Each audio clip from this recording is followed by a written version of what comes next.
আমরা এতে খুব দুঃখিত এবং আতঙ্কিত। এখানে যে প্রশাসন পুলিশ মোতায়েন করেছে এজন্য আমরা তাদের স্বাগত জানাই।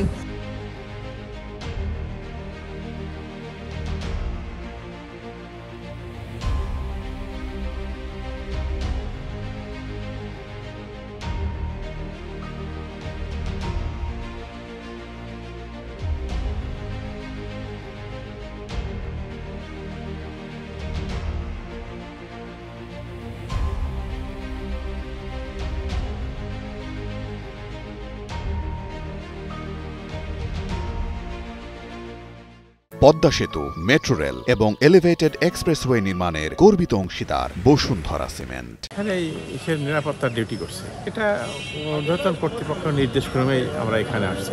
পরিবেশ পরিস্থিতি বিভিন্ন জায়গায় বিভিন্ন ঘটনা ঘটছে, সেই ঘটনার পরিপ্রেক্ষিতেই বিভিন্ন জায়গায় পুলিশ মোতায়েন হয়েছে।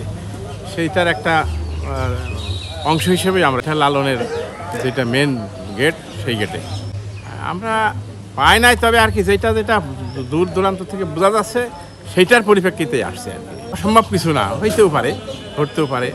লালন শাহের মাজার আমাদের একটা ঐতিহ্যপূর্ণ জায়গা। এখানে যে প্রশাসন পুলিশ মোতায়েন করেছে এজন্য আমরা তাদের স্বাগত জানাই এবং অভিনন্দন জানাই। আমরা এতে খুব দুঃখিত এবং আতঙ্কিত। এই ঘটনার জন্য পুনরাবৃত্তি না ঘটে তার জন্য আমি প্রশাসনকে বা পুলিশ বিভাগকে, বাংলাদেশ প্রশাসনকে আমি অনুরোধ করি